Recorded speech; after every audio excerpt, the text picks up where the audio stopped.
Apakah keturunan Rasulullah SAW terputus? Bila tidak, siapa dan di mana keturunan Rasulullah SAW, dan siapakah wali songo ada di Indonesia, dan siapa para habib yang terdapat di Yaman atau Indonesia dan lain-lain?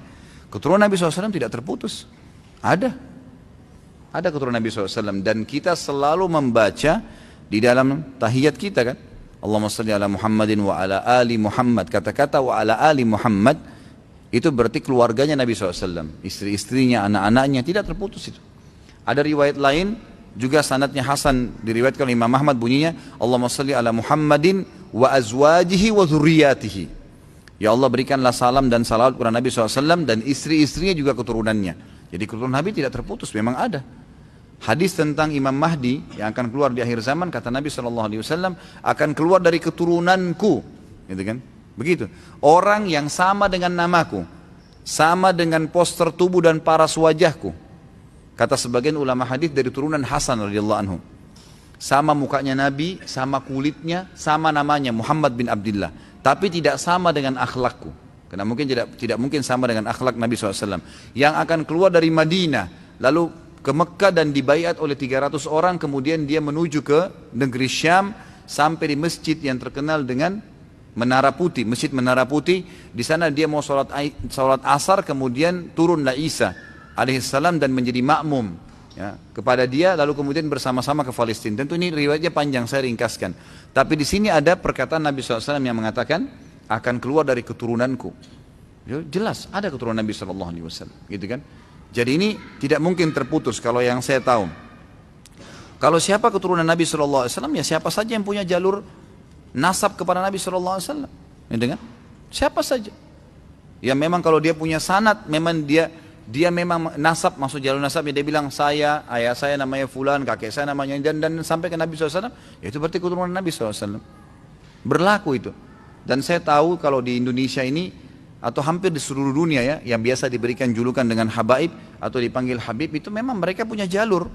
Mereka punya jalur keturunan yang langsung ke Nabi. Menurut bahasa yang saya tahu dari teman-teman ini, itu memang sudah ditulis, memang dijaga jalur nasabnya. Kalau memang betul ya berarti mereka keturunan Nabi SAW. Dan itu tidak dipungkiri ya, mau di Yaman, kamu di Indonesia, kamu dimanapun, karena memang Nabi SAW masih kan ada keturunannya ya, kan? Ada keturunannya. Cuma ini mumpung kan ada pertanyaan seperti ini, saya ingin mengirim risalah saya dan melalui ceramah ini mudah-mudahan Allah ikhlaskan niat kita kepada para habaib, para saudara-saudara kita yang mengaku turunan Nabi SAW. Yang kami harapkan sebagai pengikut Nabi Muhammad SAW, antum ini, para habaib, berada di saf awal membela kakek antum. Gitu. Mestinya begitu. Para habib-habib yang terhormat, dan wallahi saya bersumber dari mimbar ini, kita ini mencintai Nabi SAW dan mencintai keluarganya dan keturunannya. Tidak ada yang kita benci. Ahli sunnah wal jamaah wajib mencintai keluarga Nabi SAW dan juga keturunannya. Kalau antum punya jalur nasab kepada Nabi SAW, antum orang yang paling pantas untuk kami cintai, dan kami selalu membacakan salawat untuk antum pada saat sholat. Tetapi yang sering tersebar di masyarakat, malah antum kebanyakan, ada orang-orang yang malah jauh dari ajaran kakeknya sendiri Nabi Muhammad SAW. Kenapa ini? Mestinya antum berada di saf awal, bukan malah orang-orang yang jauh dari keturunan Nabi SAW. Mestinya antum yang berada di saf-saf awal, membela, mempertahankan kemurnian sunnah kakek kalian, Nabi Muhammad SAW. Ini enggak kita temukan, banyak orang-orang yang bukan dari keturunan Nabi SAW mempertahankan kemurnian. Rasulullah kerjain, kita kerjain, tidak dikerjain, kita tidak kerjain. Datang orang yang mengaku habib ini lalu melawan nih. Seakan-akan, kamu ini ngarang-ngarang. Kami punya madhab sendiri. Ini kenapa akhi? Ya, itu. Maka risalah yang saya sampaikan, semoga Allah ya memuliakan kita semua dan termasuk turunan Nabi SAW, karena kita wajib mencintai mereka, dan justru karena kita cinta kepada mereka kita sampaikan ini. Mestinya antum yang berada di saf pertama, ikhwani. Mestinya antum yang berada pertama, wahai akhwati, yang dipanggil habaib, yang dipanggil syarifah. Ini semua mestinya ada di saf-saf awal membela ajaran kakek kalian. Jangan lagi malah antum yang menjadi pentolan Syiah, yang mencaci maki istri Nabi, istri kakeknya dicaci maki kok diterima, gitu kan? Yang mengkafirkan para sahabat Nabi, orang-orang yang menjadi sahabat. Kalau antum sendiri bersahabat dengan orang-orang, kemudian sahabat antum dicelah, berarti sebenarnya antum juga lagi dicelah, antum salah pilih teman dong, gitu kan? Mestinya harus kita ini, antum ini harus yang di saf pertama, yang membela itu.